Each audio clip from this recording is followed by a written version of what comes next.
morning, Sarah. Good morning. How are you? I'm good. Good. How are you? I'm great. Thank you for asking. So just a little disclaimer. This is a class project. Okay. This is in no way a real counseling session. This is an Okay. opportunity for you to discuss what's going on in your life. Okay. This will be seen only by my professor. Okay. Mm-hmm. So I just want to make that perfectly clear with you. Okay.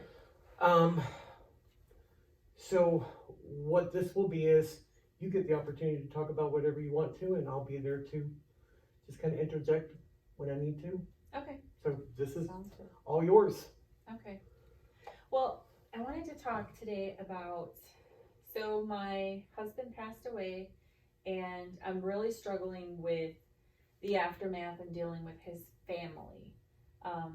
We're trying to wrap up the estate and I have a lot of barriers with his family. He has two sons. When I refer to his family, it's two sons who are older, they're of adult age, and they are making it very difficult for me to wrap up the estate, which is putting closure on something that's been pending now for 2 years. So I feel like I don't have a whole lot of closure on my grief because they're putting barriers up, which have to do with my 4-year-old daughter, because they believe that they should have sole control over the money that's going to be provided to her from his estate, as opposed to me, her mother, having the control over the money. There's a trust issue. And so I'm really struggling with that because I want my daughter to have a relationship with her family, but because of how I'm treated, it feels like I struggle with what that relationship looks like. So there's a lot of things going on. Right. Interesting. You've got a lot of emotions there that you're going through that I can see. Yes. You know, the struggling, the is there any anger on that part? Oh, yes. There's a lot of anger because I feel like I've always been very open and given them everything they wanted from their dad, with property, and I haven't kept basically anything except for sentimental things for my daughter because, of course, she's going to grow up without her dad. And so I feel on my end, and I try to be open-minded, and think, okay, could I have done anything better to make this relationship more seamless?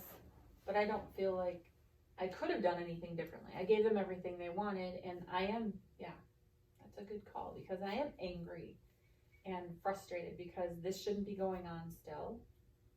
And I want my daughter to have a relationship with her brothers, but they essentially don't really care to have a relationship with her either. They just want to control. And that's hard for me to imagine that's where we're at, as opposed to coming together. Mm-hmm. It sounds like you're going through so many different things, Mm-hmm. and that can't be easy for you. No, it's not. I mean, like I said, I want closure, and I just seek the closure, but because they're, still trying to hold things up in court with the fighting between, well, we want to control the money for Elena until she's 21, whereas if the money is in an account at 18, my thought is I can control it and use it for college.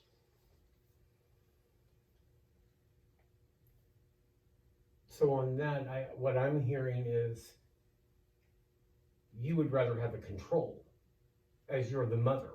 Is that correct? Yeah, and it's probably more than just about that money, just about the control. That's the relationship y'all want to have with me. Right. That's where we're at today, is y'all want to say that this is the most important thing we're going to talk about right now, with regards to communication. Sure. Is who gets to control this child's future. Whereas I wanted a different relationship with for her with them than these guardian figures to control money. I wanted them to be, showing her the things that a father figure would show her, since that is now absent from her life. Wow. Yeah. I can't imagine what you're going through on this level. To lose your husband, as you say, and then have to go through and, I guess, work things out. Yeah. What I'm hearing with his family. Thank you. I mean, I often don't put it in that perspective, but yeah, it is a lot.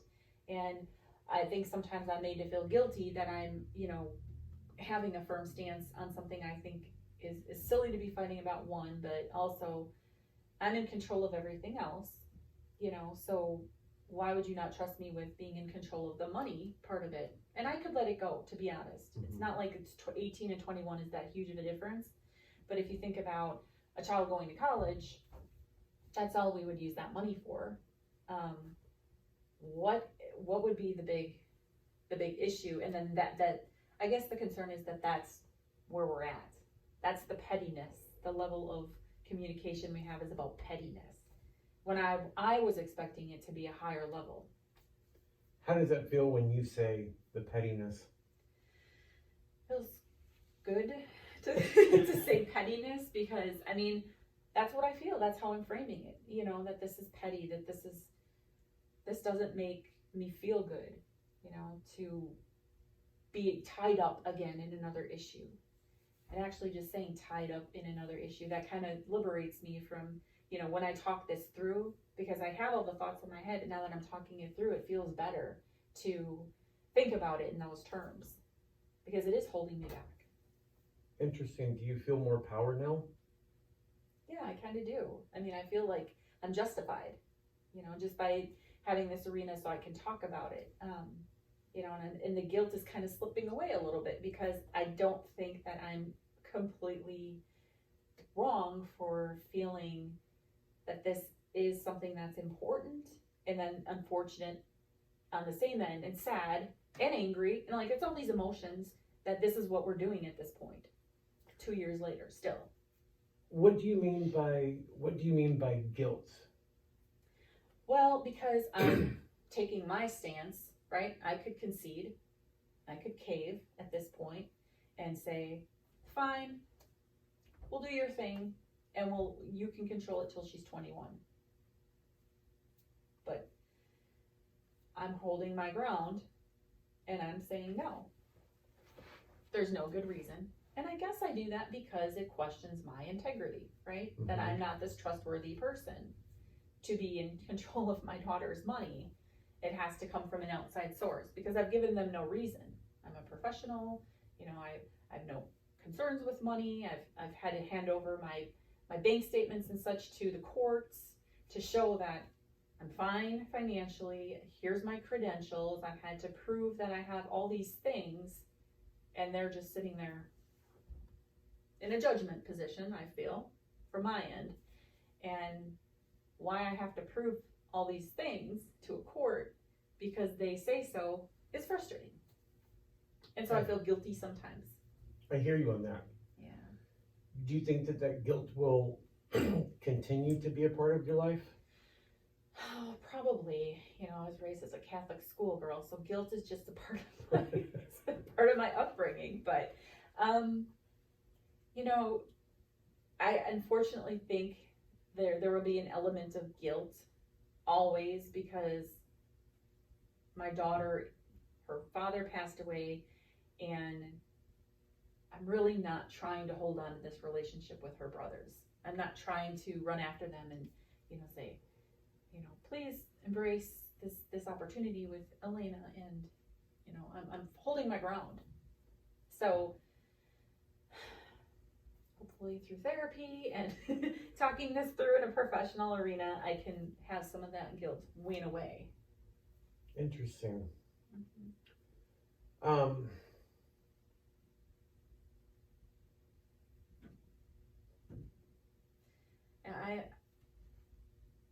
I think that through time, my guilt will subside. I mean, it's hard to be a parent, you know, that whole responsibility of having a child with this parent absent and having to be mom and dad. You know, it's a role that I think when you get divorced, so this is, you know, it kind of goes into that whole realm too of widowhood and learning my new role and not really liking my role either. When you get divorced, you choose. You know, you go through the filing and you go through, and I've actually been divorced, so I've been a single mom in the past with my older kids, and I was fine with it because it was a choice of more so. But now this has been imposed on me, and I'm older, and I have a 4-year-old, and I didn't choose this, and so I had anticipated when Paul was alive that here I'm gonna, you know, go into life, and in the season of older middle age, right? And yes, we have this child who's 4, who was our blessing, but now there's not the R part of it. There's the me, and me alone. You know, and that's got to be difficult. Yeah, because I didn't choose it, and I'm mad about that. Right. So going from as you stated, a divorced setting to being a widow, the dynamics have to change because in a divorce situation, you've got that co-parenting. You know, they're still there, correct. And you chose it. Correct. Whereas on the widow side, you didn't choose this. No, I didn't. And it's one of those things that it's very difficult because, like you said, you're having to play the mother and the father at the same time, and then you've got other children to come into play, whereas they have their child, you know, their parents, let me say. Yeah, and you know, I guess maybe some of the guilt's a funny thing, right? Where does it come from? You know, I think, you know, like I said, I joked about my Catholic school upbringing, but that's a real thing, you know, that I have guilt just by the nature of how I was raised. But I do feel guilty sometimes because my daughter, I have this big responsibility, and I don't know how to get it out of my head that I failed my daughter in some respect because her dad is not with us anymore, you know, and so I feel guilty because I could try harder with her brothers, but I kind of feel like they're not worth the try in a sense because they're so mean. They're just really not nice people. And I feel like I'm a nice person and I give everybody a chance, but you know, in life you kind of have to make those choices too with who you let into your life and who you let suck your energy too. So there's that piece of it. But I feel like I'm guilted all the time with this situation because I don't know how to go at it a lot of times, you know, with my anger, my frustration, my not wanting to face it head on sometimes. I don't even know what that's called, but yeah, I'm really a hot mess sometimes. Well, you're a beautiful hot mess. Thank you. If I may say so. And I don't want to, you know, say that you are a hot mess, but you know, if you're gonna call yourself a hot mess, I'm gonna say, hey, at least you're a beautiful hot mess.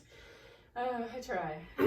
It's and what it sounds like. So, in summary, you've got all of this, as you stated, guilt, the frustration, the frustration of having to be that single parent, and also having to go through this court issue, if you will. Yes. This battle, which I can relate to. And it almost seems unfair. It really does, because, you know, like when we were first talking about this opens up all kinds of feelings, right? So I just flooded you with all kinds of stuff because that's what this does to me. When I talk about it, it just floods. But it's a topic I want to talk about, so I brought it up today because I don't really bring it up in casual conversation. It's not something I really talk about extensively with family or friends. Here and there, you know, you just kind of gloss over it. How's it going? Well, not good. Right. But when I talk about it, yeah, I mean, 1, I just want it done. 2 years is a ridiculous amount of time to not have closure. And I just want closure. And they're making this closure more difficult. So, of course, anger, guilt that I could be done with it, and I'm not because I'm taking my stance, which I believe is justified.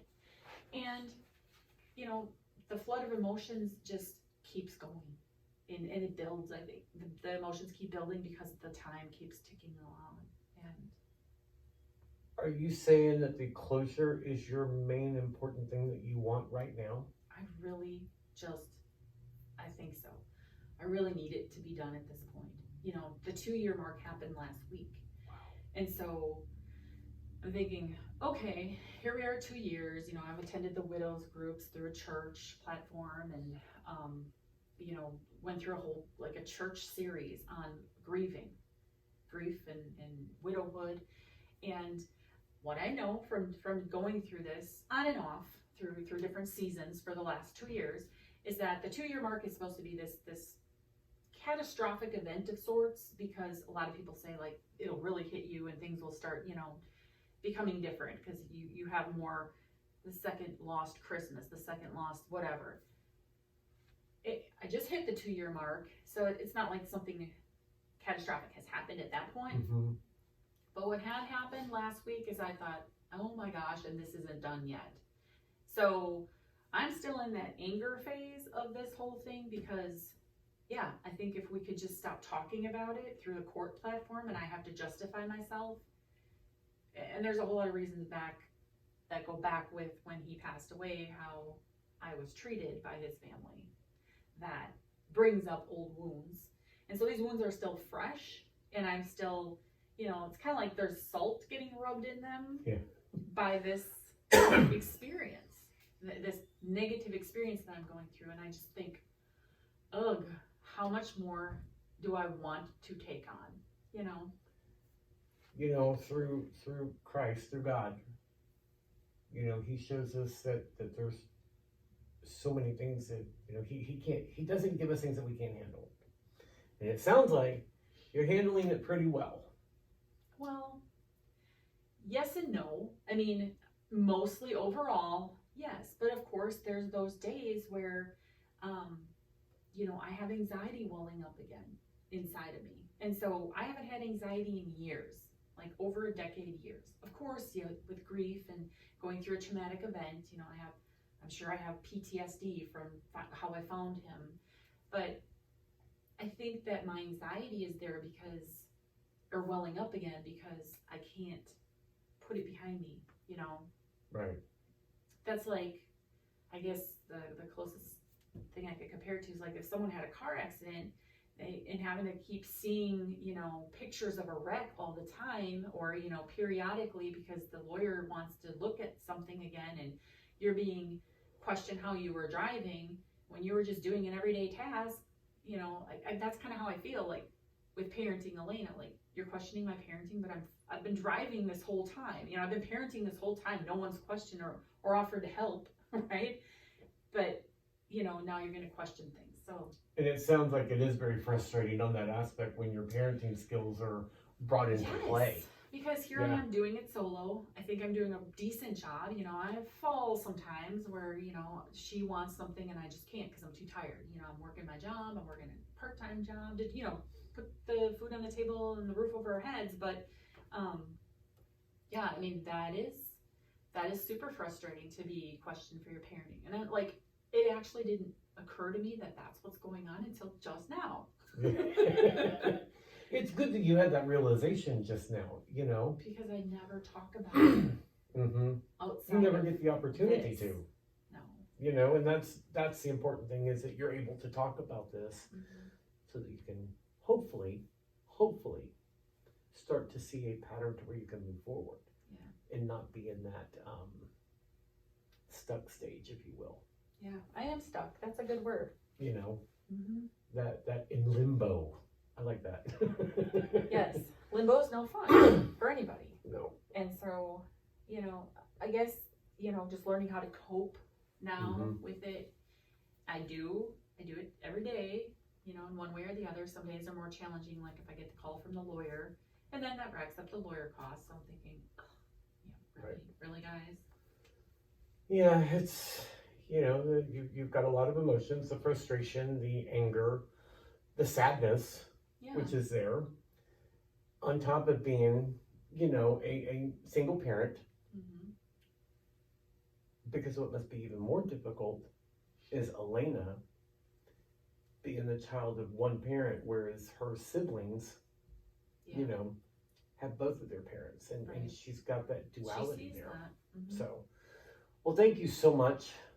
This has been a great experience. I appreciate it a lot, and I appreciate you opening up. That was quite insightful, and I wish you the best of luck. Thank you. You're Well, welcome. this was good for me too. So I'm glad. glad we could help each other. Thank It's me helping you. Good. You know, so thank you, and have a Very great day. Thank you. You're You too. welcome.